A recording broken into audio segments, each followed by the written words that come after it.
Hello, everybody, and welcome back to Bizarre Podcast Dogs Must Die. I am Grant, you can call him Chip, and we are here to talk about JoJo's Bizarre Adventure, 3 episodes at a time. We are talking about episodes 19 through 21, covering some further adventures of the Battle Tendency arc. And we immediately start with where we left off, with JoJo opening a door going, "Hey, do you Nazis have any food in here?" While the newly reformed cyborg Stroheim is beginning to fight Kars in his trench coat hat getup. Mm-hmm. This is the beginning of episode 19, A Race Toward the Brink. Oh my god, Netflix says the race toward the blink. It is a race toward the blink. I just auto-corrected something that makes more sense in my own brain. Is that a typo on Netflix? It's gotta be. I don't know. Oh man, I'm going to cross-reference that with Crunchyroll's JoJo episode titles. Because it's got to be Brink. There's a Brink in the episode. And they race towards it. And they race towards it. It has to be that. Nobody does stingy eyes. I don't understand what the blink would be. Okay, yes. On Crunchyroll, it is called A Race Toward the Brink. Okay, all right. We have found a typo on Netflix. Hell yeah. I'm going to email them right away. So JoJo notices who has crashed the party, and I suppose also all the corpses, and thinks to himself, this is spookier than facing a ghost in a cemetery after midnight. Probably a very relatable experience in this world. I don't know. Yeah, still, I wish, like, that reaction is a pretty funny one, but I just wish the reaction was, like, gasp, Kars, gasp, cyborg Stroheim, then sees the dead bodies, and he just goes like, no big loss. I like all the caveats. Not just seeing a ghost, not just in a cemetery, but after midnight. 11:59, not as spooky. Midnight, ghosts. I also like that JoJo dressed for his time at a ski resort by just putting a scarf on top of his muscle shirt. Keeps him warm. It's all he needs. Mm-hmm. Maybe Hamon keeps you warm. It does everything else. It does everything else. It might as well be a heater as well. But yeah, JoJo, after the opening here. So like he's apparently been inside this hut with the Nazis for a bit because it's nighttime. And somehow during this entire time, it wasn't until now that he realized that Stroheim is Stroheim and is also a cyborg now. He's just been going door to door looking for snacks. This is the first time he's knocked on this cabin. Okay. Yeah, he's marveling at the cyborg technology. Get some mixed messages from JoJo in this scene. Mm-hmm. I honestly, because while he's thinking to himself about marveling at the cyborg technology, he says this must be what saves Stroheim's miserable life. But within the same scene, while Stroheim is saying like, "Hey, I'm back from hell," JoJo has a mixed reaction of, "Should I be happy about this? I'm kind of glad Stroheim's back. If only he weren't a damn Nazi." So he likes Stroheim personally, but he doesn't like that he's a Nazi. But he's still maybe willing to hang out with them. And not long after, he says, he's not exactly a bad guy, except for the fact he's a damn German soldier. And I don't like the way he struts around like he's better than everyone else. Yeah, that's the problem with Nazis. It's his darn pride that's the real problem. Oh my god. JoJo, like 8 episodes ago, he was doing blood experiments on captive Mexicans. He was...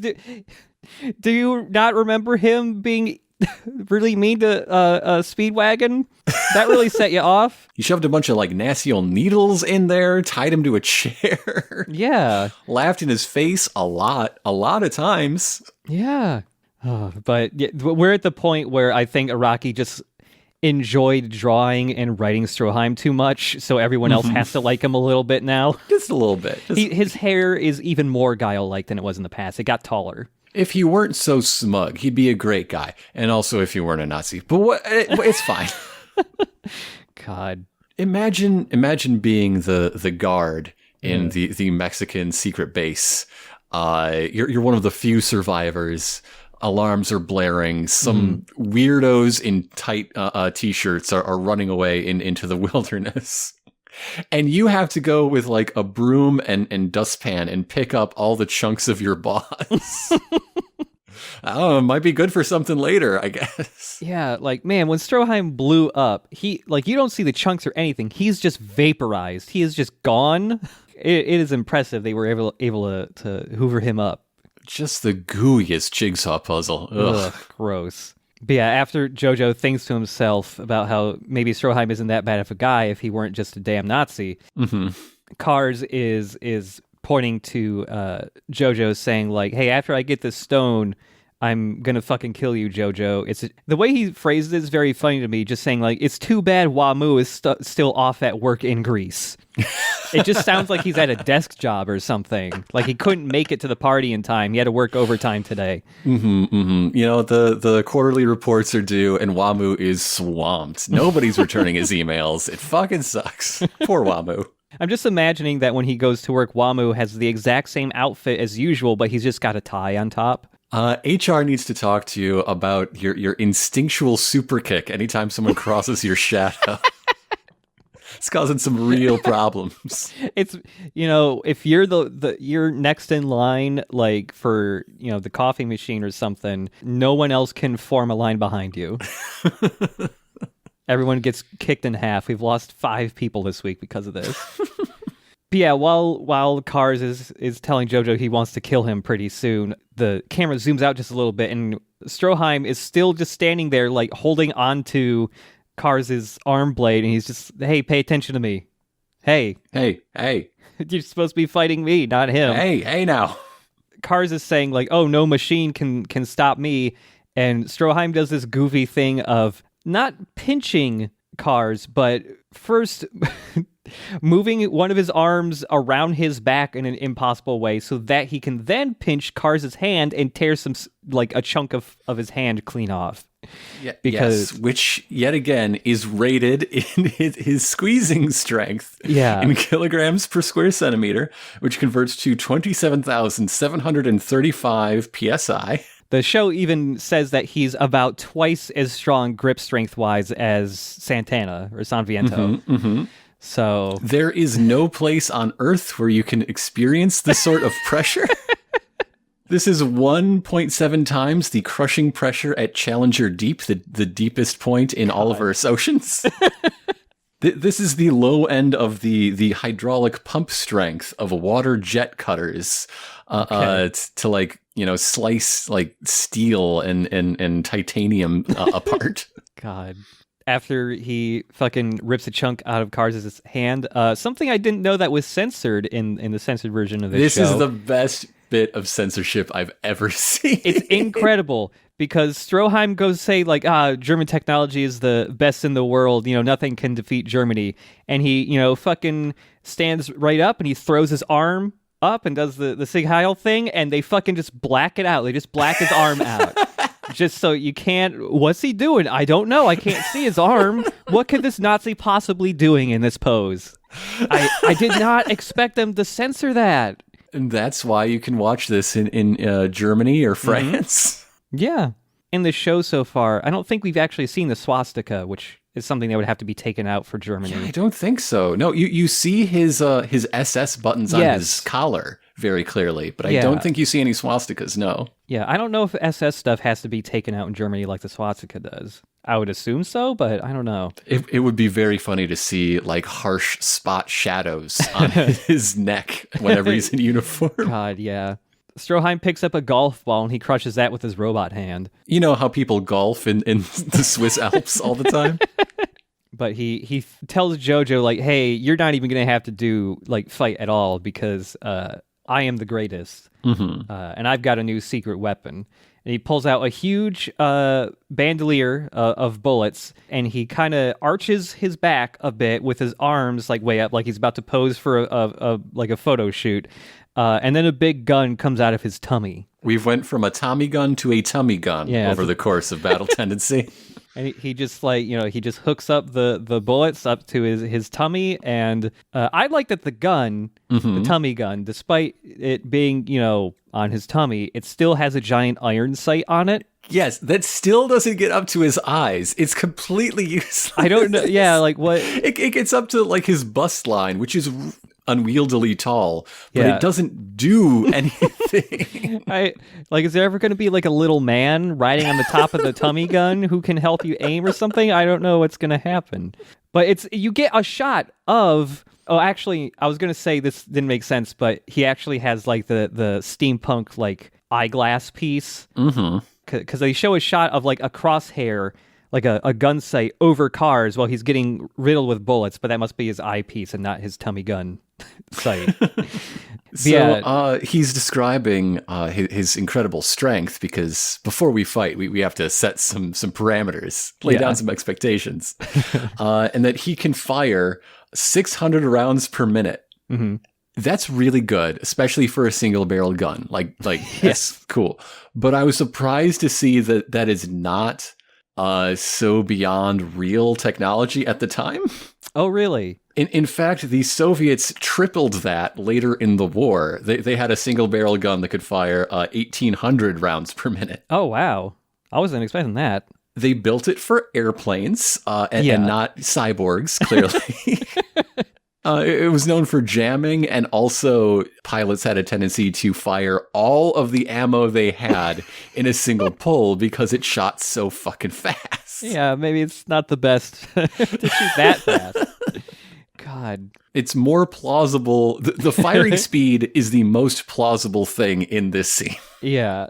Yeah, he's firing a ton of bullets. He's shot Kars out of the outside of the building now. Mm-hmm. But, it almost looks like shot for shot, almost the same as when Straizo was getting riddled with bullets. Like, this isn't going to work at all. Mm-hmm, mm-hmm. Kars pulls out one of his arm blades, and it starts, like, gleaming with light. And Kars says, "I can control light. Behold, brilliant bone blade." So something we didn't mention about AC/DC is he introduced his burning blood by sort of saying that all of the Pillar Men have some sort of like elemental powers. Yeah. And Wamu is wind, and he had fire through the blood. And now Kars is demonstrating his control over light itself. Yes. And he just swings his arm around, and he's cutting all the bullets in half. Mm-hmm. And Stroheim is immediately intimidated. He's saying like, "Oh, that blade is just made of bone. It's not steel. It shouldn't be sharp enough to deflect bullets. Let alone cut them in half in midair." Kars runs in to go cut Stroheim in half, and as the blade in slow-mo is like inches away from lopping his head off, he goes, "Oh, this makes sense." Upon seeing the blade up close, for as long as it takes me to say this, because Kars is being such an accommodating opponent. Yeah. God, yeah, you explained how the bone blade works. Okay. So the bone blade is made of bone. They're not lying. Mm-hmm. But the reason it's so shimmery is because it is essentially a chainsaw with microscopic like bone spike teeth running around, refracting light as they move so darn fast. Yeah. In their loop around the big bones. The little bones go around the big bones. The other two have very clear-cut elemental powers, but like his is light, but it's really just a bone chainsaw. He's got chainsaws that pop out of his arms, made of bone. Mm-hmm. I mean, he slices Stroheim right in half, right down the tummy. For once, Stroheim forgot to bring his grenade, so he's all out of tricks. Yeah. He's freaked out. He says we can't win this, and then his top half slides off from his bottom half, but because it's all robot, he's still alive. He's fine. Mm-hmm. Mm-hmm. And there's a fun element of hubris to this because Stroheim went in so very confident because he was built to excel San Viento in every way. They studied San Viento. That's the whole point of his job. And all of the anti-San Viento weapons they could think of, they crammed into Stroheim. However, they weren't aware that pillar men can be just exponentially stronger than San Viento. Yeah. Kars is far, far more than they ever bargained for. Yeah, I think it was in the last set of 3 episodes at some point where one of the pillar men calls San Viento a child. Mm-hmm. Like, I think he's just a baby pillar man compared to them. He's a pillar baby. He wasn't even allowed to be in the same wall as these 3. Yeah, he got shoved somewhere else.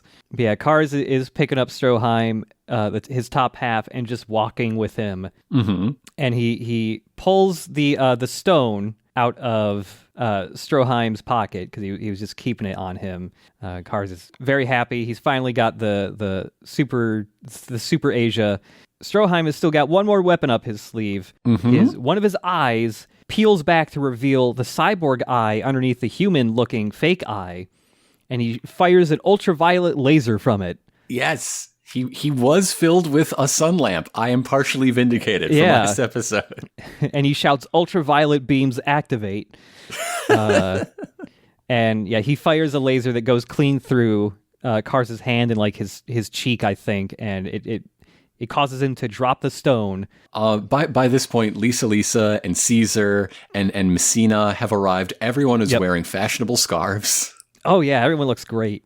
Messina's wearing like a really comfortable looking like woolen vest. Looks pretty warm, looks pretty good. But the stone has fallen on like a steep incline and it's starting to slide towards a sheer cliff. Mm-hmm, mm-hmm. Kars and JoJo are both running after this stone. And the stone is not sinking into the snow at all. It is just going. The stone got the same like non-stick spray as the sled at the beginning of Christmas Vacation. It's flying. Yeah, it just zips right off. But yeah, they're both chasing after it. JoJo's worried because, Kars can probably survive a big fall. JoJo can't, and so Kars is gonna... Kars can run flat out without having to worry about stopping himself before falling down this massive cliff. Whereas JoJo, as a normal human man... relatively speaking, would have to come to a stop. Otherwise, he will fall to his death. So there's no way he can win this foot race. Yeah. And while doing this, Kars immediately calls out JoJo like, "Hey, I bet you're going to try and do like a hormone kick on me, huh? Bet you're going to do that right about now." And just like trying to call out any plans JoJo might have to psych him out. Mm-hmm, mm-hmm. It's a very tense moment. They seem to act like there's no time at all to plan or think, considering the cliff is about 800 meters away. the time it takes them to do all these little exchanges. Yeah. Kars dives to grab the stone right as it's about to fly off the cliff. JoJo jumps to kick Kars, but Kars like leaps off the cliff while snagging the stone, like the necklace, with one of his feet. Mm-hmm. JoJo goes, "Aha, that kick was not meant for you. It was meant for the snow." So that kick he uses to both like break, so he doesn't fly off the cliff. He's able to snag the stone from Kars' ankle and then also kicks off the snow, so he goes flying backwards. Clever move. Good. Except Kars has his own clever move in store. He has a knife come out of his foot. He's got a knife foot. He's got a hooked knife foot that stabs into JoJo's chest and pulls him down the cliff anyway. Yeah. And going back to something we were saying at the end of the last episode, if these episodes had been cut differently, where each one ends and the next begins, this would have been the perfect roundabout cliffhanger to be continued moment. Yeah, totally. Like if they could shuffle stuff around just slightly, that would have been a great cliffhanger. More of a cliff faller. Faller, yeah. They're both falling. The narrator says it's 175 meters to the bottom, 5 seconds until impact. Keep that in mind. It would actually take 6 seconds? Yeah. The math is really simple. Acceleration due to gravity. Everybody knows it, unless in the world of JoJo's Bizarre Adventure, acceleration due to gravity is 14 meters per second per second. Oh. It would be exactly 5 seconds if this whole world is operating at 1.4 G. Well, there you go. It explains a lot of things. That is more gravity than experienced at the surface of any planet but Jupiter. Oh, wow. Okay. Yeah. If we are defining the gas giants' surfaces as the top of their cloud layer, because when you say surface, like it's an iffy thing. Yeah. Is that why everyone's so buff in JoJo? It might be. Yeah. That's why everyone's so huge and buff. But yeah, they are both falling. Apparently 5 seconds till they hit the bottom of this canyon here. But JoJo goes, no thanks, clinging Hamon, and he grabs onto an icicle they're falling by. And because the icicle, it's got water on top on the surface of it, it's wet. He's able to cling to it super well. Yeah, even though you can't cling to ice, you can cling to the water around the ice. I don't know why we need that specified. Yeah, the narrator explains it and everything. Tarukas is dead, okay? We don't need exceptions to the exceptions. You can just grab ice. It's fine. There's water in that, whatever. JoJo says that Kars' tenacity is what scares him the most. Even thinks to himself, man, I hate fighting tenacious foes. The way he explains it, it makes sense. JoJo's whole thing is catching people off guard and getting under their skin so that they don't notice a completely ridiculous trap they've fallen into. Yeah. And people who are just focused on the task at hand and want to stab you with knives and don't really care what you're doing, it's very scary to him. Yeah. But Kars, swings his weight around a bit, and it causes the icicle JoJo is holding onto to snap. And they start falling again, but then he sees even more icicles coming up ahead. And he thinks, before I can do anything else, though, I gotta get this foot knife out of my shoulder. And he goes to try and send Hamon through the bone blade into Kars. But Kars sees that, he kicks JoJo into the wall, takes the knife out of him. But when that happens, the impact of JoJo hitting the wall causes a whole bunch of icicles to snap off and come raining down. And he is able to grab onto one icicle and then with Hamon connect each icicle to another one slightly above it. He makes a chain out of icicles. An icicle rope. You would think that couldn't possibly save him, except back up on top of the cliff, Caesar has seen what's coming and predicted his friend's completely bonkers idea and started making his own icicle rope and sending it down to meet him. Yeah. I love the icicle rope. Caesar loves to catch that boy from falling. It's his number one thing. Yeah. Yeah, I love the icicle rope, and as that rope is completed and JoJo is saved by Caesar, Kars just continues his fall. Oh, and JoJo still has the stone, by the way. I love when it cuts back to Kars falling, and he has to, break his fall, so he just punches the cliff face he's closest to really hard, and it causes him to ping-pong all over the canyon walls and the ground 12 times, and he's fine. He wrecks his body, or at least you'd think he would. He has an impenetrable, impossibly strong body. He can't even stab himself in the brain if he wanted to. But he doesn't have to break his fall because of that. He chooses to, so that he doesn't crush a flower lying in the bottom of this gorge. Yeah. He's got a soft side, this guy. Yeah. He just looks at the flower, he closes his eyes, and there's 2 seconds of silence, and then he just starts laughing maniacally. The camera zooms in on his face. It's pretty good. The sun laughing. Yeah. Hey, JoJo, check your back for tentacled parasites this time. Yeah. Watch out for any brains. Are your shoulders stiff? That probably means there's a brain on you hitching a ride. Get a mirror back there. Come on, please. Yeah. Everyone check your backs. There might be a brain. But yeah, he just says, JoJo, you're a lucky one. And then he just goes off to do something. In no real hurry. So at this point, there's only 5 days remaining until the last ring in JoJo dissolves and kills him. We skipped something. There was a moment back up on the cliff, all the friends looking down at JoJo falling, and somebody, it's Messina or Caesar, says something else about how prideful Stroheim is, and that's the problem with them. Yes. Right. It's like saying the problem with Timothy McVeigh is he had bad taste in music. Yeah. Just stop it. Stop it. JoJo, several episodes ago, you did such a good job at portraying the Nazis. What's going on here? But yeah, it's daytime again. They're at St. Moritz. JoJo thinking about how this is the, like a really nice place to take a vacation, to ski and that shit. He's been taking his Speedwagon lessons. He's just describing he's reading a brochure, basically. Yeah. He's JoJo's like eating shrimp or something right now. There's a cat just hanging about on the by him. And he's so mean to this cat. He is very mean to this cat. This cat teases this cat. This cat is just strutting around, having a good time, doing a little stretch, minding its own business.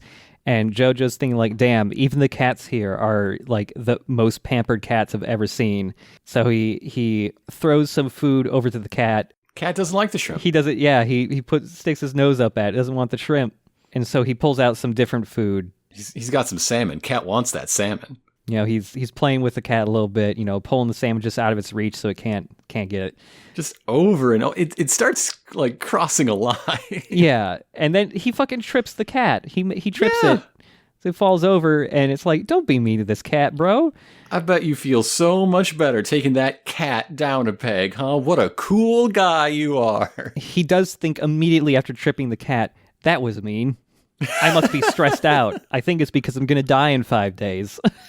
So the rest of the crew catches up with them, and they start preparing their plans, which is always easier to do when you have the mailing address of your ultimate enemy. Yeah, that really helps. But yeah, they're looking off into the horizon, and the address points to this old abandoned mansion, or it's the hotel. It's a shuttered hotel that Kars and Wamu have been hiding out in. And it's broad daylight, which is obviously the perfect time to attack a Pillar Man stronghold, until Joseph says, "Wait, hold on.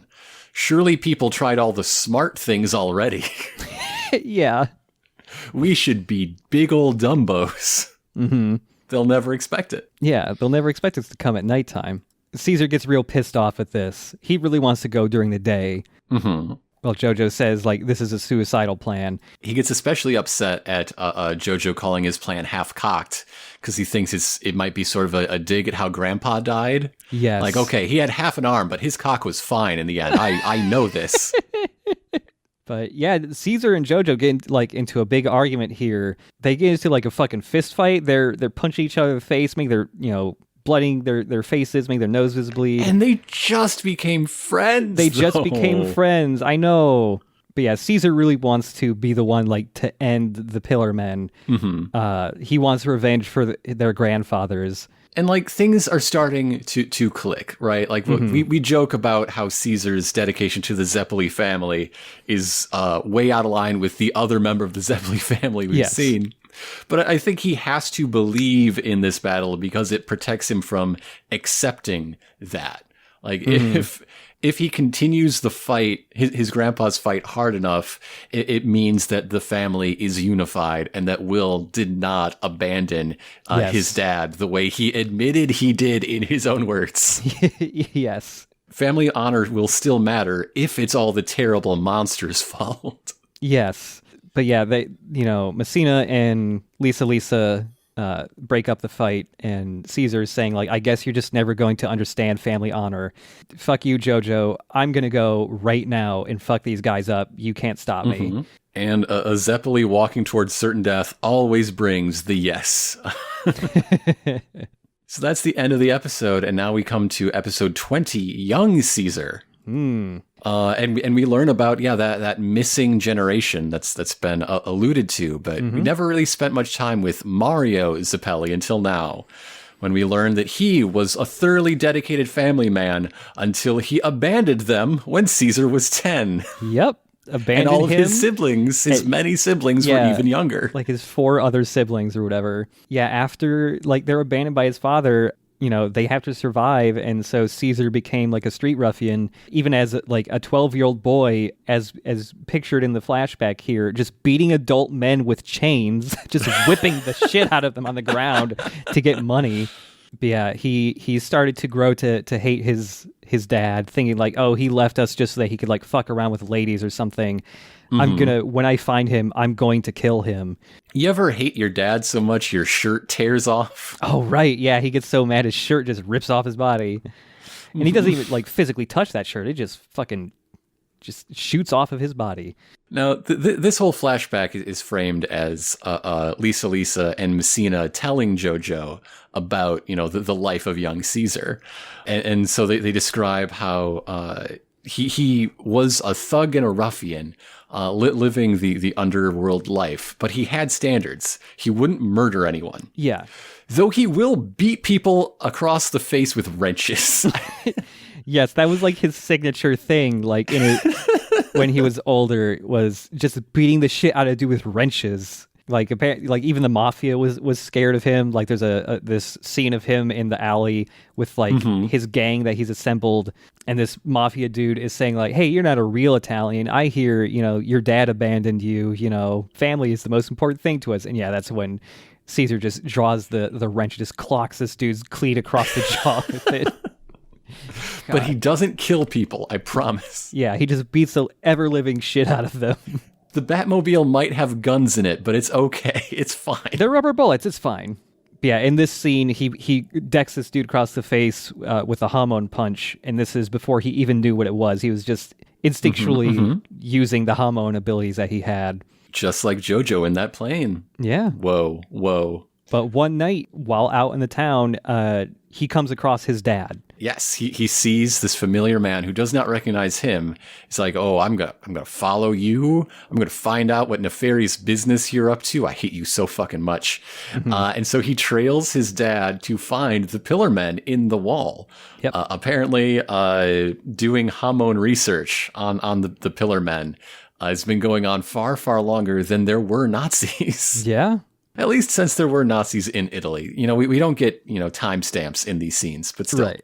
He's lost his dad, but he's found the wall of the Pillar Men, and Wamu in the wall, I believe, is holding a diamond or some type of beautiful gem, and Caesar goes in to nab that gem. His dad comes running in and pushes Caesar out of the way because the diamond is a trap, and it sets off a bunch of Wamu's hair wire hooks to shoot out of the wall. And Caesar's dad saves him from being wrapped up in these things, and instead he is being pulled into the wall to be eaten by the Pillar Men. He still does not recognize his estranged son. He would save anyone from this certain death by having it fall upon him instead. Yeah. And so Caesar is impressed by his father's true honor because the Italian family bond has an exception for ancient evils. That's okay. Yeah. If this is what causes you to leave your family, it doesn't count as leaving your family. It's fine. Yeah. And as he is being pulled into the wall, he tells Caesar, you have to seek out Lisa. These guys in the wall are really bad news. I need someone to continue and continue my research, never knowing as he is being pulled into the wall and dies that was his son. And so from there, he did just that. He studied on Air Supply Island and always looked at the Hellclimb Pillar I hope I never have to do that. There's no way in hell. Oh, no. And now you know the rest of the story. Yeah. And yeah, so Caesar is getting closer to this abandoned, this condemned hotel. And JoJo, with a new perspective on Caesar being told Caesar's backstory here. Yeah. He goes, you know what, Caesar? Good on you. Hell yeah, go fuck him up. Bros for life. Yes. Yeah, and he says, you know what, I'm gonna catch up to you. I thought this was a bad plan, but seeing how driven you are, I am driven by this as well, and I'm gonna help you out in this stupid plan. Change my mind. Now, as Caesar approaches the hotel, the doors are already open, and when he looks at the door, he can faintly see a ghostly figure. There's a ghost butler. Oh, a ghost butler. But he thinks it might be an illusion. But then this ghostly figure appears again. It's just a muscular man, transparent man, just who seemed to be kind of wrapped up in wind. There's a lot of gusty wind blowing around during this. And this figure charges at him and suddenly just disappears again. Caesar automatically, instinctually takes the cat stance. Yes. The basic defensive posture of Kung Fu, even though Caesar Zeppeli has never once in his life heard of Kung Fu. It's very, very believable that your average person in the 30s in Europe has not heard of Kung Fu. Like, it was not widely known in the West until, like, the films of the 70s. Yeah. Sure. Yeah. But as a master of a mystic Asian fighting art, if anyone were to know of Kung Fu, you'd think it'd be Caesar Zeppeli. Yes. So Messina got sent out by Lisa to catch up to Caesar to stop him from going in the hotel. And so he's caught up with Caesar. He also sees this ghostly apparition for a second, and they see a single footprint in the snow. Mm-hmm. And then it just the trail just stops, and they determine, like, oh shit, he just jumped at us. He's in the air right now. Just like his partner in crime, partner in pranks. Messina just can't hold on to his arms. Yep. His arm just gets sliced right off. The ghostly apparition was Wamu, and Messina just gets pulled into the hotel. Wamu has made himself essentially a personal mirage as Caesar pieces together things from these small glimpses he gets in the shadows. There are tubes. Wamu's got tubes now. Really gross looking tubes. Pumping out a shimmering layer of air that is refracting light. It's sort of acting like active camouflage, bending the light around him so that he's very, very nearly invisible, barely perceptible. Yeah, and refracting the light also means he can actually fight outside and in the sun during the daytime. Mm-hmm. I like how JoJo powers work like X-Men powers. Yeah. You get your one thing. You get one simple thing, but that can, like, imply other things. And then when you do those things with like a mix of like actual science and just narrative logic, it can come out to ridiculous things, like how Iceman is unkillable and could kill all life on Earth one day if he wanted. Yeah. Because he has powers over entropy. Right. Like, further parts of JoJo really lean into that aspect even more, where, you know, when we move on into different types of powers in part 3 onwards, it's a lot more like, you got this one thing, but how many ways can you use that one thing to essentially have a dozen different powers? It's fun because, especially in later parts of JoJo, characters get really hyper specific powers where it's like, it's made for this one situation, really, but how can I use it for things it's not meant for? My favorite X-Men thing is how many characters can use their one thing to fly. Oh, yeah. I'm just going to ride on the Earth's magnetic current. You can't stop me. Hell yeah. But yeah, Wamu comes back outside to fight Caesar again, but Caesar has upgraded his bubble technique. Yes. He has upgraded his father's hormone cutter into a bubble cutter. They're high-speed rotation bubbles that turn them into razor-sharp discs that are much more difficult for Wamu to pop than his previous bubbles. And Wamu congratulates him by saying, "You are worthy of death at my hands, bubble user." Yeah. Caesar maintains his cat stance, which kind of looks like he has to go potty. Yep. And also, like, Wamu is at a disadvantage fighting outside because the wind, the vapor that he's cloaking his body in is sucking in the air, so it's pulling the bubble cutters towards him. So he is getting constantly cut up by Caesar's cutters here. He throws some low-flying bubble cutters at Wamu's legs, which cut him up and make him start falling backwards. And Caesar is jumping in to do like a dive kick on this dude. Yes. As he's falling. But Wamu, the narrator says, is a tactical battle genius. So simply, instead of falling like a normal man would, he uses the fall to land on his hands and then springboard towards Caesar so that he can kick him hard enough to bounce off of him so he can launch back into the hotel. It's great. And now that he's inside, he doesn't have to maintain his mirage, so he's not pulling bubbles toward himself. He's doing a little better. Yeah. As Caesar is, like, as we described in this flashback to his past, he's very, very invested in this fight. This means everything to him. And his angry Italian accent starts to sound like someone doing a very bad Dracula. Yes. It's good angry Italian, but you think bad Dracula. Yeah. And now as Caesar is getting ready to fight Wamu and kill him inside the hotel, JoJo and Lisa are catching up. They're getting closer to the hotel, and they spot Messina's arm and go, "Oh, shit." Which, by the way, Messina isn't dead yet. Wamu just placed him on a table in the hotel. He didn't have time to kill him because I guess Caesar is just too quick.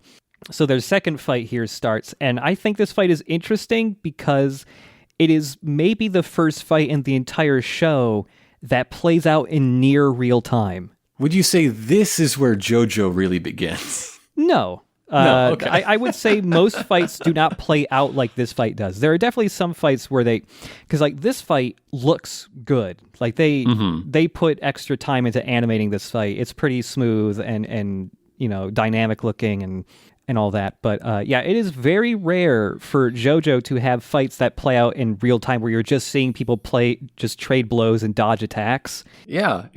You'll get bursts of that, but you don't hear much of anyone's thoughts during this fight, which is interesting to me. Caesar keeps throwing out bubbles, and Wamu, with his back to the wall, like, he's getting fucked up, honestly. Yeah. Caesar has the advantage and is pressing it, and Wamu has to pull out the big guns with his divine sandstorm, and now you notice that, like, they're both air elementals, so there's no type advantage here. Right, yeah. Yeah, this fight just looks great. There's some really fun shots of, like, so Wamu is shooting out, like, tornadoes from his arms like they're Mega Man sub-weapons, where it's just like a skinny tornado just shooting straight from his arms at Caesar, and Caesar can just shoot out like a huge wave of like directed bubbles that just block tornadoes, like they're two Kamehamehas colliding. But there's a couple really nice shots that just have a really good weight to them of Caesar, like he dodge rolls out of the way of one tornado and another's coming, and so he kicks off like the side of the stairs to dodge another one, and it just looks really good. But as Wamu's about to pull out the divine sandstorm, Caesar stops him and points out, "Yo, bro, I got a shitload of extra bubble cutters just floating around right now, and the open wall that Wamu jumped through, the sun is coming through there, and all of the sunlight is being refracted through all of those bubble lenses yes, to shoot a rainbow laser from every direction into Wamu, including one that goes right through his dick." This is a plan that Joseph would come up with if Joseph were smart. Yeah. And so, like, Wamu is fucked. He is pinned from all directions by rainbow lasers that have him pinned down. And Caesar goes in for the killing blow. He leaps into the air for a big hormone-charged dive kick, and this is where he fucks up, because the wall is behind him, and while Caesar is mid-leap, his shadow casts just enough of a shadow onto Wamu to completely cover up the sunlight, which gives him the split second he needs to activate Divine Sandstorm, and he, like, nails Caesar with a direct hit, like, point blank. The way this plays out is so funny, because Wamu's about to do the Divine Sandstorm, and then Caesar says, "Wait, I have you covered in lasers." And then he jumps, and Wamu does the Divine Sandstorm anyway. Yeah. And this is described as part of him being a tactical battle genius. It takes a genius to do your big move, even after your opponent said, "Wait." Yeah, just being covered up by the shadow for a split second is all it takes to shoot out his mega tornado arms. Yeah, Caesar is fucked up now. He is just like he is just a wreck on the ground, just covered in blood. Yeah, he's all dead but the dying at this point. Yeah, but Wamu is also super fucked up. Like, he immediately falls to his knees. He's trying to heal his wounds, and he's struggling to regenerate. I mean, he's a real one. He's trying to put over Caesar even after killing him. You know, he's nurturing the young talent. Yeah. And Caesar gets back up again. He's not quite dead yet. Wamu's telling him, like, you can't fight anymore. Like, you're about to die any second. Caesar is just like limply, he's not even punching. He's just like touching his fist to Wamu as he's doing all he can to just not collapse. Yeah. It's tragic. Is it too tragic? It's a lot. It is a lot. There's no music for this part. It's just Caesar's, like, heavy breathing as he tries to do anything to Wamu. Mm-hmm. Caesar slips on his own blood. He's about to fall. Wamu turns around, saying, like, goodbye, bubble user. And Caesar leaps forward one more time, and Wamu turns around shocked as Caesar grabs his lip ring with the antidote and rips it off his lip. Mm-hmm, mm-hmm. And Caesar, saying he's not afraid to die here, a proud member of the Zeppeli family. And that means it is his duty to die for a JoJo. Yep, it sure is. And so he uses the last of his hormone and makes a bubble out of his blood to encase his bandana that he ties the lip ring to, so he can keep the ring safe for JoJo when he catches up. Mm-hmm. So he's willed all of his remaining hormone in this bubble, along with the ring and his headband, to JoJo, and now JoJo's going to get a lot less interesting as soon as he gets that. If past performance is any indication. Well, thankfully, I will say it doesn't do that. Like, the hormone was just for making the bubble. He's not giving JoJo extra hormone powers like it happened with Jonathan. We're not going to get any of that boring superpowered stuff, thankfully. Wamu is describing this bubble so that the narrator can take a breather. It's been a very narrator-heavy episode. It has for been, once. yeah. We see in the end that Caesar's body has been crushed under rubble. Now, we didn't mention it because I was going to let it slide, but Mario Zeppeli, Caesar's father, is a carpenter. And like, okay, yes, sure. But now he's buried under rubble in the shape of a cross. So yes. I feel like I have to bring that up at this point. Yeah. If you hadn't brought it up, I would have brought up that. And it's not like rubble that is in vaguely the shape of a cross. Straight up, you see a big chunk of the ceiling damaged from the battle just come off in one clean chunk in the perfect shape of a cross that falls on top of Caesar. At any point in his hormone training, was Caesar tempted for 40 days in the desert, maybe? I don't know. I don't know, man. Yeah, Wamu briefly starts pulling in the bubble with his wind powers and then decides to leave it because he is just so moved by Caesar's will and resolve, even up to the very end. And he just decides to leave that bubble behind for JoJo. Because out of all the Pillar Men, it was a good thing Caesar fought the one that is the most honorable. The one easiest to trick with honorable bullshit, too. Kars doesn't go for that shit. Eyes on the prize, that guy. Yep.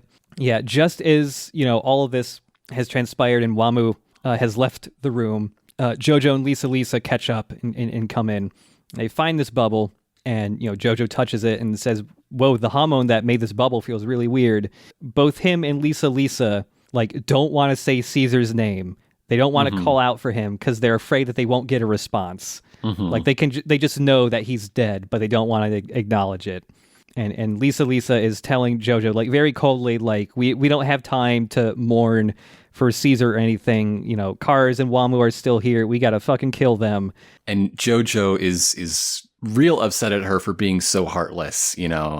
She spent years with this guy and his soul is rent in two at seeing what happened after only a few weeks of being, his brother in arms. How can she be so cold and cruel? And then he realizes, no, her pain is even greater than mine. Yes, because Lisa like pulls out a cigarette to smoke while she's coldly saying all this stuff. She turns around to face away from JoJo, and JoJo points out, like, hey, you're holding the cigarette the wrong way. The filters should be at the end. And yeah, that's where she starts to break a little bit because she's just trying to hide her emotions from this.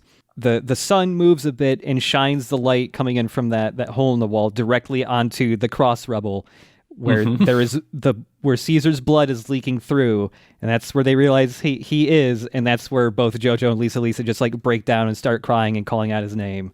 And that's the end of episode 20. And the end of Caesar Zeppeli. Oh. The Zeppeli family, man, they don't get any, like, they are just cursed to die. I would love to see one Zeppeli live past 50. Yeah. I don't even know Caesar's age, but he can't be more than like early 20s. Like, he went out fucking quick. Right. Like, JoJo's 18, and they're supposed to be like, be a matched pair. So I would assume he is also 18. Yeah. Like, maybe 19, because the whole thing is he's got a little edge, but not that much over JoJo. Yeah. The end of this episode, like, it is such an extreme amount of melodrama for Caesar's death, but that's just JoJo in general, so I don't mind it. But because, like, in this final scene and stuff, like, they are playing, like, sad opera music, and it crescendos real loud with the singer and stuff, like, as they realize, oh, that's where Caesar is lying dead. It's great in how melodramatic this part is. They go for it, man. They go hard on Caesar's death. And you know what? He gets a better death than Will Zeppeli does. At least. Yeah. He accomplished things. He saved JoJo's life. He got the nose ring, the lip ring. And you know what? He nearly kills Wamu. He kicks the shit out of that dude. He kicks the shit out of Wamu. Like, that is way better than Baron Zeppeli going in to fight Tarukas and then dodging 2 attacks and then getting rent in half immediately. He did a much better job. So that brings us to the final episode we're talking about today, episode 21, 100 Against 2. And you know this is not an American production because at no point does someone say, I like those odds. Yeah. Someone gets sort of close to it, but like I was waiting for that line. We start with a real estate history of this manor, this former hotel.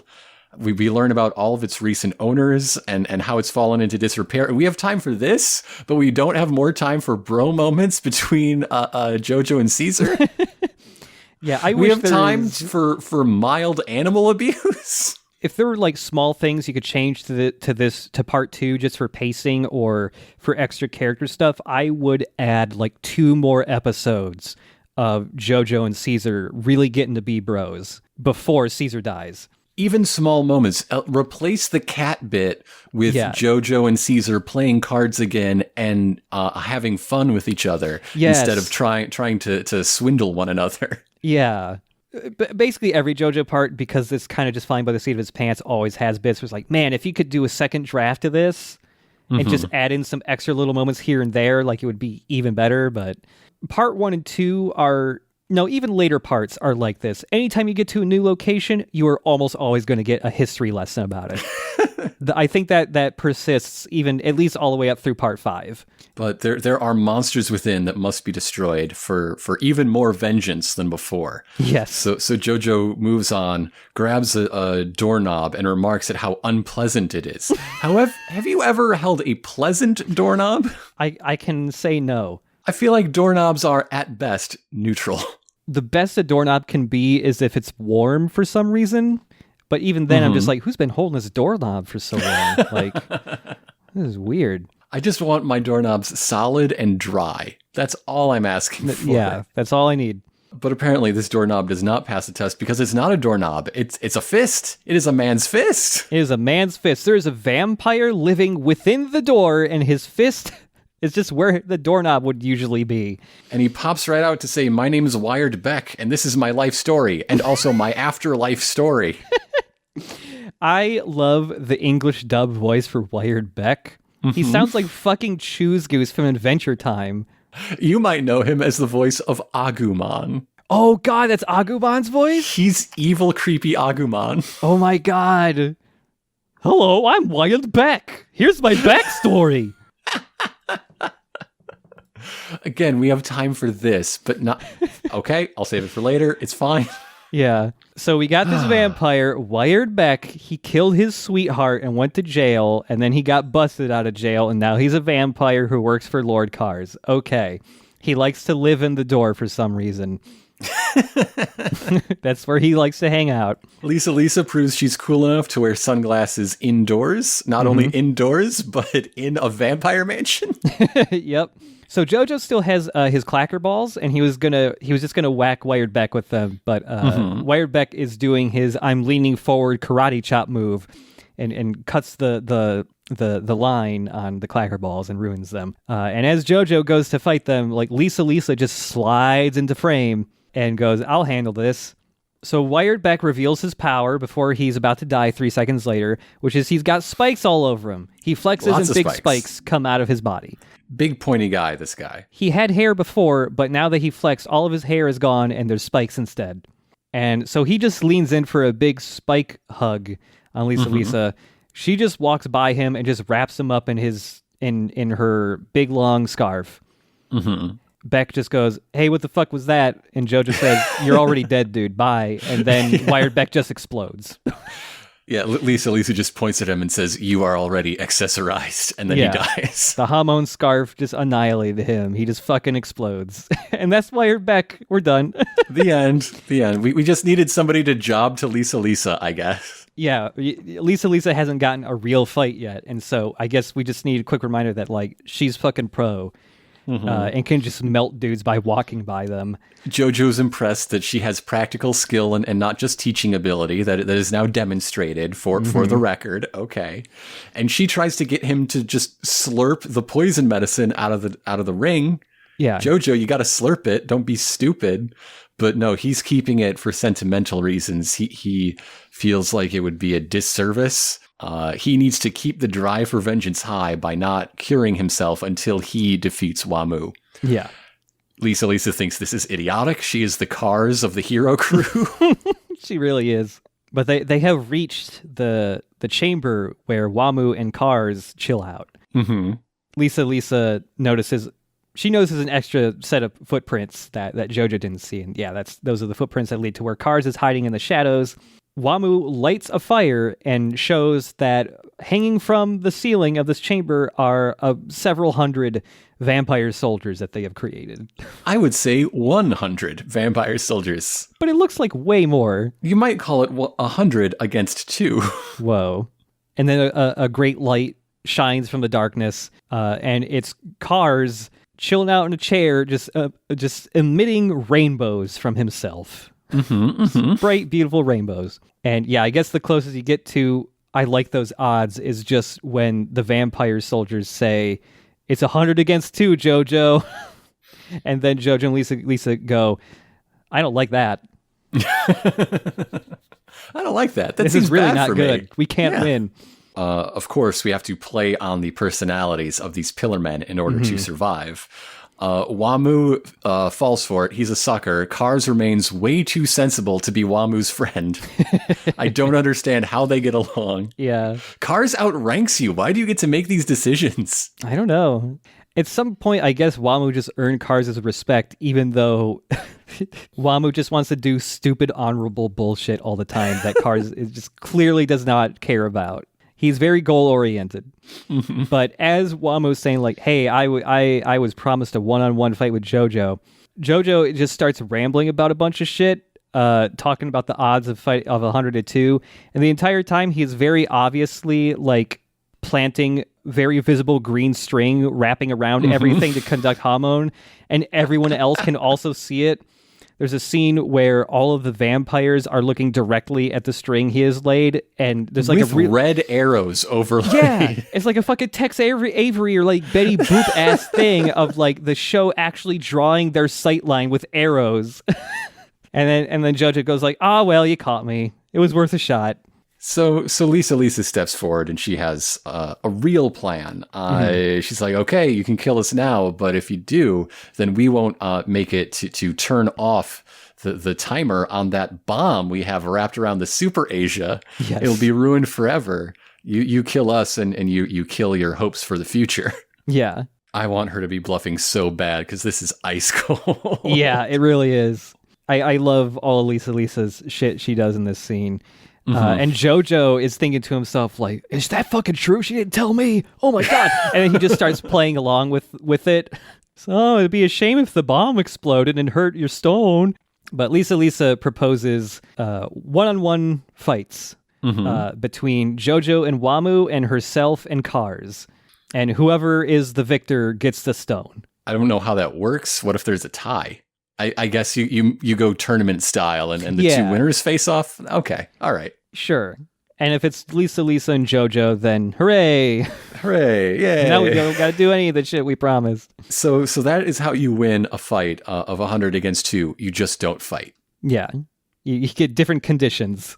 Lisa is held as sort of a hostage for good faith, as JoJo is sent back to rescue the Super Asia from its time bomb hiding place.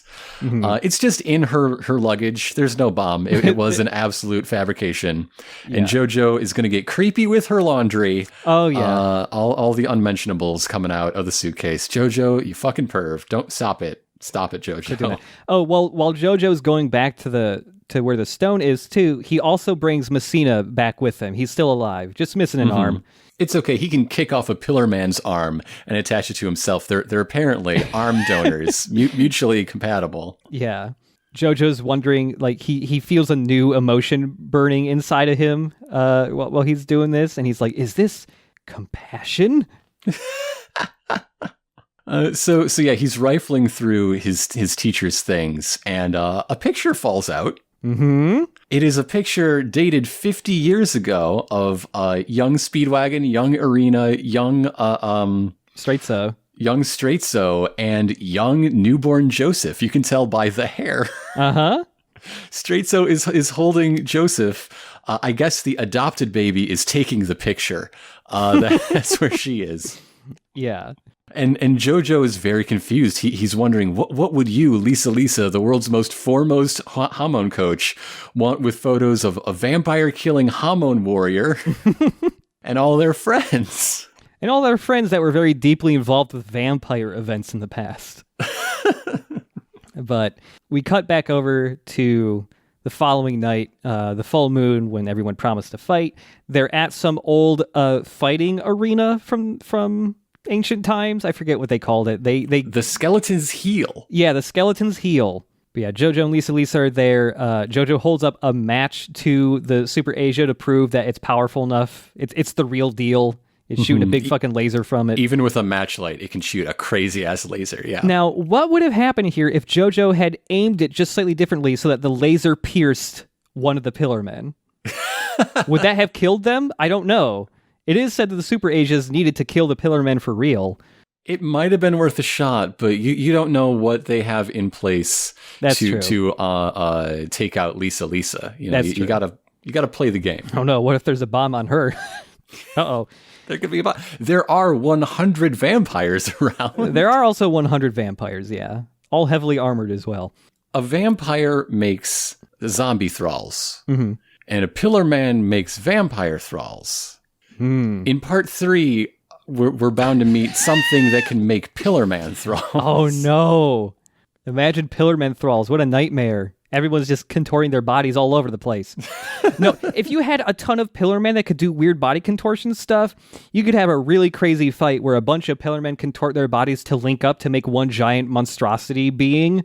That would be rad.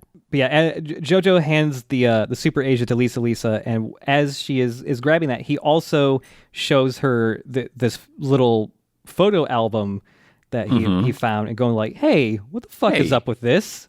As Nickelback once said, "Look at this photograph." and Lisa goes like, "I guess you got a lot of questions right now," and JoJo's just saying like, "Can you tell me who you really are?" As she reminds us all, there were 2 babies that made it off of that boat. One scooped up in Granny Arena's arms to be saved, and that little girl was picked up and raised by Straightso in the Hamon Temple and trained from childhood in the Hamon arts. And yes, JoJo, that is me. I was the other baby. Or rather, no, I misspoke. That the baby in the picture from 50 years ago is, of course, Joseph's dad. Joseph just inherited his dad's baby hair. This also means that Lisa is 50 years old. Hamon just makes you age real good. Which is why she's still a fucking babe and looks like she's maybe like late 20s at most. Hey, Joseph, remember getting all hot and bothered over your own mom's ass yesterday? So yeah, JoJo hasn't realized this, but because she is the other baby, that means Lisa, that's JoJo's mom.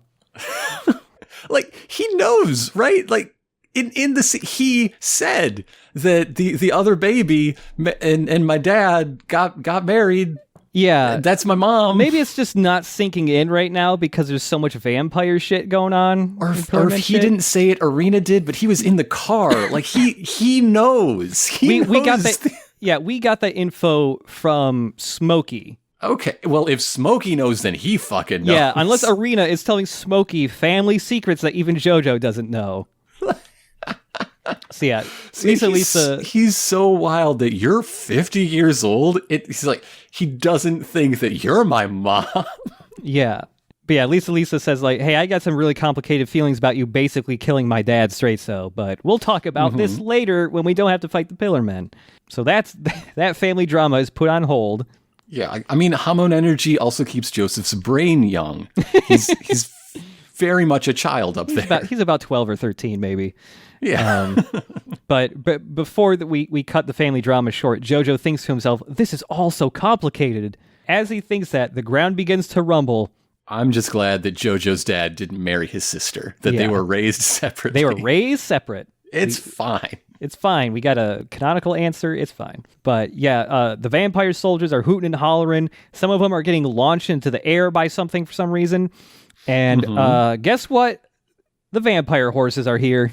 I just love Wamu's line, vampires, prepare the arena.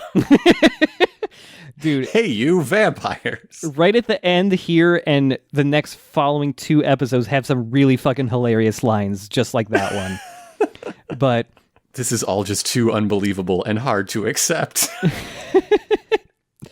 Like there are these vampires riding these vampire horse driven chariots. And they're going out of the way. These horses are too crazy and unruly. We can't stop them. But Wamu just stands in front of them and they just come to a dead stop. They obey the Pillar Men. Because they are vampire horses. And now the Kars says, looking at the horses, the stone masks worked extremely well. They're now strong vampires. So they just took... So my question is the normal human face shaped stone mask good enough for the horse, or do they have horse head shaped stone masks just specifically for making vampire horses? I believe the human shaped stone masks could, but question is, where on the horse head do you put it? Because none of the parts are going to line up. You got to hold that flush, right? Yeah. Now with the vampire horses here who have... all they have are fangs. They don't have normal horse teeth. It's all sharp fangs. Kars says it is now time to take place in a fierce ancient-style chariot duel with the vampire horses. There is so much preparation that went into this. They had to make vampire horses. These are brand new vampire horses. Like, Kars is just meeting them. Yeah. After presumably making them, or at least making the horse-sized stone masks, because Kars is the stone mask inventor. And they had to round up 100 sets of like bronze or Iron Age fantasy armor for all the vampires. Like it feels like just off camera there must be like a table full of snacks or something, right? Like they prepared just enough for this. The snacks are villagers of the Swiss Alps. Yeah. And so JoJo is freaking out that he has to work with one of these horses. For fairness' sake, he should get hormone-using horses. Yeah. Yeah. Should get a hormone horse. But we do some little bit of clarification here. The horses are super strong, so if you send just a little bit of hormone through the reins, you can control them. It's fine. Lisa's tested it out. It's like, yeah, you can do that. It's okay. You'll be fine. When you touch the reins with your hormone hands, the evil red glow in the horse's eyeballs turn off, so you know they're nice now. You'll be fine, son. Huh? Did you figure it out yet? Yeah. You can trust Smokey with family secrets, I guess. It'd be too much for Joseph to take, but Irina can tell that Smokey's been around the block. He can handle this stuff. So Wamu is getting ready for battle, and he does this by getting more nude and striking a pose after becoming a little more nude. And Joseph prepares himself by getting a little more accessorized. Yeah, He puts the lip ring on his pinky. He makes a pinky promise. Yeah. Dude, like the animation for JoJo taking like his jacket off is so strangely fluid. The pose he strikes for a second after like he's taken it off, like it feels like whoever anime, that specific part was really horny for that. It's got an air to it. It's like whoever drew this part was really into it. Yeah, he does the pinky swear ring thing. He puts Caesar's bandana on. Which now makes sense with the opening, with the OP. The very final scene you see in the OP where he puts the bandana on and howls at the moon. I mean, yeah, I wasn't expecting Caesar to live to the end of Battle Tendency. As soon as the guy that wears the bandana. Oh, now Joseph has the bandana. Okay, yeah, you're dead. And so JoJo hops up onto the chariot, and to be continued. Next episode, we're starting off with a chariot duel between JoJo and Wamu. Now, this is an episode that does have its own beginning, middle, and end. This one works. Yep. I have to learn to not expect character dynamics to matter that much in this show, or to be invested in. Yeah, there's just... In the last episode, I was saying how much potential there is in the triple act of Lisa, Caesar, and JoJo as a unit going and having adventures, and it doesn't happen. Yeah. There's, no matter what part of JoJo it is, and no matter how enjoyable it is to read or watch or whatever, there's always a missed opportunity somewhere. With this, it's what you just said. I can think of a couple things in part 3. Part 4 has multiple things. It's you could have gone further with that and it would have been rad as hell, and they don't. They do other things that are rad, but man, you just watch it and go fuck, I wish I did this. You could even tell some of these beats in action scenes, like the way that JoJo and Caesar are presented as equals, but Caesar always has a slight edge over him, right? Yeah. Rescuing him from falling in Hell Climb Pillar. If there was an action scene where JoJo saved Caesar's life when he very, very nearly overcame a challenge on his own, but then, got your back, bro. In reverse. Yeah. That would have been an amazing moment. That it wouldn't make Caesar's death feel like a good ending to an incomplete story. Yeah, totally. Some of the later parts get a little bit better with this. Part of that is just because, part 2 is just a chunk of season 1. Whereas later parts they're just a lot longer, and so you get a lot more time with the characters, the main cast, than you do with either part 1 or 2. Part 3 is 2 seasons long. That's how long part 3 is. Oh my goodness. Part of that is because part 3 is just the most iconic, recognizable JoJo part for most people, and so is that the one with Hat Guy? That's the one with Hat Guy. Okay, we're finally going to get Hat Guy. Yeah, Hat Guy, that is the main JoJo, that people know, is that guy. Yeah, so that part just got extra love put into it just because it is, probably the most popular part worldwide. So they just get extra time and all that compared to part 1 and 2. But yeah, it's still always going to be a little bit of an issue where there's always just one or two things. It's God, I wish they did blank. You know? Even though it does feel too soon, or it's part of an incomplete story, I do like the way Caesar goes out. It could have been more satisfying if they had extra time with him beforehand.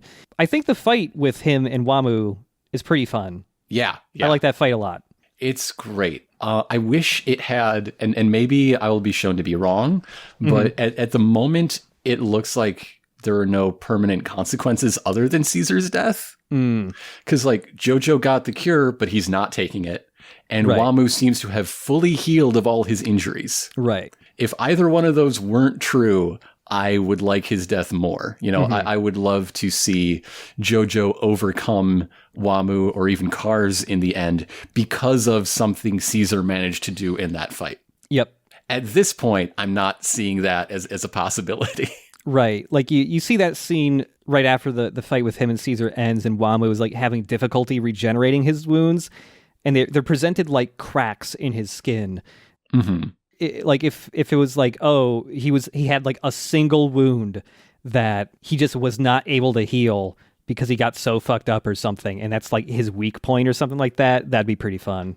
Yeah, yeah. Like his secret glowing weak point that Caesar created for JoJo or something like that. Yeah, and they're still cooperating and being best buds. Yeah. And then in that way, Caesar is participating in getting his vengeance and all the stuff that really, really mattered to him. Mm-hmm. It's a solid 3 episodes, I think, still, despite the issues. Yes. And, oh, man. So we're getting real close to the end of part 2. Mm-hmm. We have 5 episodes left already. But, oh, man. Basically, from the next episode, 22, all the way to the end, it's just pretty fucking good.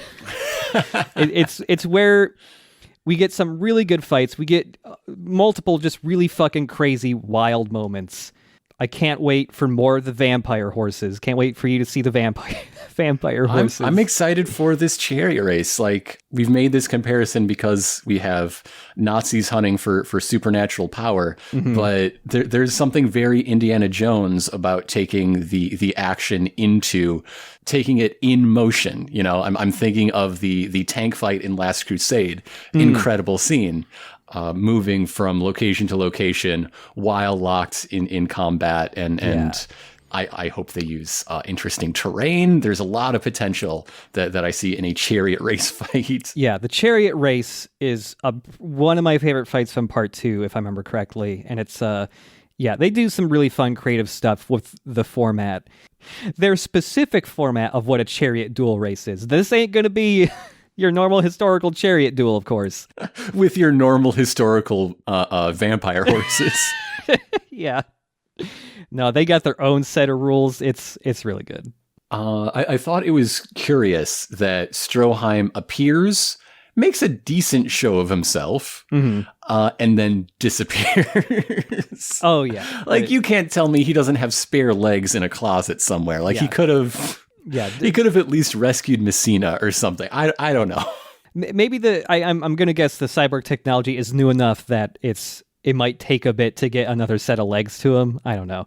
But it is safe to say that we haven't seen the last of him. He's not just going to like vanish or anything. He's going to show up in part 4. Oh my God. Cyborgs don't age. It's fine. God, imagine if Stroheim was like a multi-part character. That'd be fucked up. Does he live long enough to realize being a Nazi is bad? I wonder. Oh, no, he loves being a Nazi. Okay. 2 parts later, still just loving being a Nazi, yeah. The last Nazi alive, still fighting the war. Whenever you follow him through the 20th century, as he moves around the world, he's just part of new far-right parties wherever he lands. Oh, man. That fit the setting. Yeah. God. I can't believe Stroheim's responsible for Brexit. It's so fucked up. Oh my God, no. Stroheim came up with the lie on the NHS bus. It's all his fault. God damn it. JoJo, why didn't you kill this guy when you had the chance? After like stopping Santana, he should have looked for those Stroheim chunks and just like kicked him off a cliff. Put him in a bag, set him on fire. I don't know. Just anything to end that dude. I respect you too much to let you be resurrected as a mockery of life itself. I'm just going to atomize your bits. Yeah, there you go. So yeah, again, thanks for joining us. We are coming to a climactic end.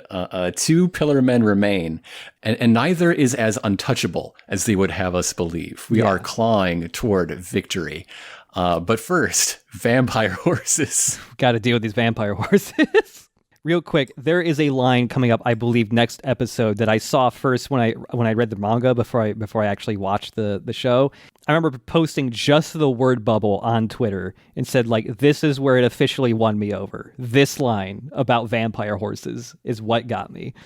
You'll probably know the line the instant you hear it. It's just really good. All right, you heard him. Next week, it finally becomes JoJo. It finally becomes JoJo with the vampire horses. See you later, everybody. To be continued.